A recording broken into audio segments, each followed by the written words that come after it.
Why can we see minerals in cross polars in a petrographic microscope? For that, we need to keep in mind that, as we saw, birefringence produces two beams of light that become polarized while they rotate to specific special directions inside the crystal. To help us visualize this, let's represent the so-called Optical Indicatrix. This indicatrix is an oblate spheroid with a circular equatorial plane. The length of the ray of the circumsphere is proportional to the refraction index of the ordinary ray and is designated by NO. As we saw earlier, this refraction index is obtained by the ratio between the speed of light, here represented by c as normal, and the speed of the ordinary ray inside the crystal, which is the one, as we saw, that obeys to the refraction law because it vibrates in a plane along which the crystal behaves isotropically, which means it doesn't change velocity with the direction. That's why NO is the same in all directions of the circular equatorial plane of the optical indicatrix, or in other words, a plane that is normal to the optical axis or C-axis. Note that this doesn't happen with all minerals, but only on those that are uniaxial, such as calcite. We will not mention the geometry of the optical indicatrix of biaxial minerals because it's not relevant for calcareous nanofossil observations. This ellipsoid has a shorter vertical axis. This means that the NE refraction index of the ray that vibrates parallel to the optical axis or C-axis, the extraordinary ray, is smaller than NO. This situation is not the same for all uniaxial minerals, but only for those that are referred to as negative uniaxial, such as calcite. Here is the representation of the optical indicatrix of a negative uniaxial crystal with the N notation, or here with another notation that is commonly used. We'll see later what negative means. So, keep in mind that to an oblate refractive ellipsoid corresponds a prolate velocity ellipsoid. At this stage, probably it is still not clear why are minerals visible in cross polars. So let's continue with our explanation through the following slides. Let's consider now this representation of the field of view in which the light travels upwards across the polarizer, which direction of polarization east-west is represented by a pointed line. The quantity of parallel light that passes through the polarizer is represented by the double black arrow aligned with the east-west direction. Now let's consider that there is a mineral represented in yellow in the light path. Let's also consider that its optical axis, in blue, is parallel to the screen and makes a small angle with the direction of the polarizer. Due to birefringence, the light that vibrates parallel to the polarizer, by passing through the mineral, subdivides in an extraordinary ray that rotates and starts vibrating in the plane of the optical axis, here in red, and in the ordinary ray that also rotates to vibrate in the plane normal to the optical axis, here in green. We can determine vectorially the quantity of light that vibrates as ordinary and as extraordinary rays,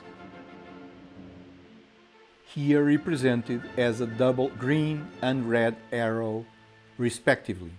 These two vibrate perpendicular to each other, and after leaving the crystal interact to produce light vibrating in a new direction, the double arrow in light blue.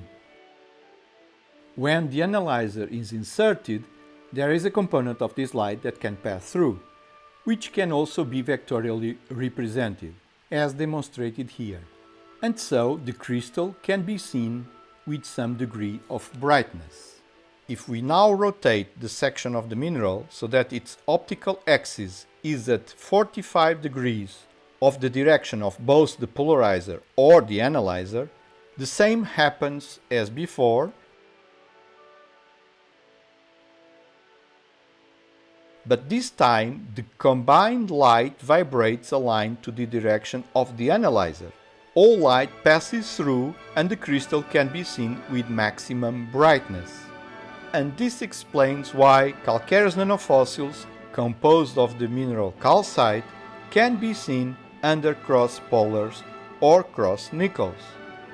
This happens because each one of its crystallites rotate the plane in which light vibrates, allowing to be seen through the analyzer.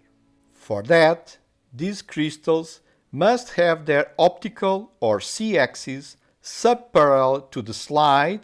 We call them R units, R for radial optical axis, and making a certain angle with the polarizer or analyzer plane of polarization. Now let's see what happens when the crystals have their optical or C-axis aligned with the polarizer. At this position, light that vibrates parallel to the polarizer plane does not rotate, so it continues with the same direction and is blocked by the analyzer. The crystal is said to be extinct. If we rotate the crystal exactly 90 degrees, this time the plane normal to the optical axis is aligned with the polarizer and the same happens. Light is not rotated and cannot pass through the analyzer, and so the crystal gets extinct again. And this is why it's so important to have a rotary stage in a petrographic microscope. The crystals under cross polars behave differently according to their direction, and so we need to rotate them, and the calcareous nanofossils as well, at least 45 degrees to observe their full behavior. In calcareous nanofossils composed of series of radially arranged crystals of calcite with their optical axis also radial, the R units, those crystals that have their optical C-axis aligned with the polarizer and with the analyzer will be extinct. This gives the typical black cross that most calcareous nanofossils display. But why is the optical axis a direction so important in terms of light? Let's return to the typical shape of a crystal of calcite. The reason for this is because the optical axis coincides with the axis of symmetry of the crystal, or C-axis. Okay, this is easy for the scalenohedron, but how can we determine the position of the optical axis in the rhomboid, the cleavage polyhedron of calcite? We have to find its axis of symmetry, which is not easy at first because it looks like it has none. On a second look, we notice that all its corners are not alike, with only two being symmetrical. These are its blunt corners, the ones that look like being pressed down. The blunt corner has three angles, and that's why calcite belongs to the trigonal system, and all equally obtuse, with 102 degrees between edges. All other corners of the rhomboid are asymmetrical. They all have two acute angles and one obtuse. So, the optical axis, the axis of symmetry of the third degree, is a line that crosses through the two opposite blunt corners of the rhomboid.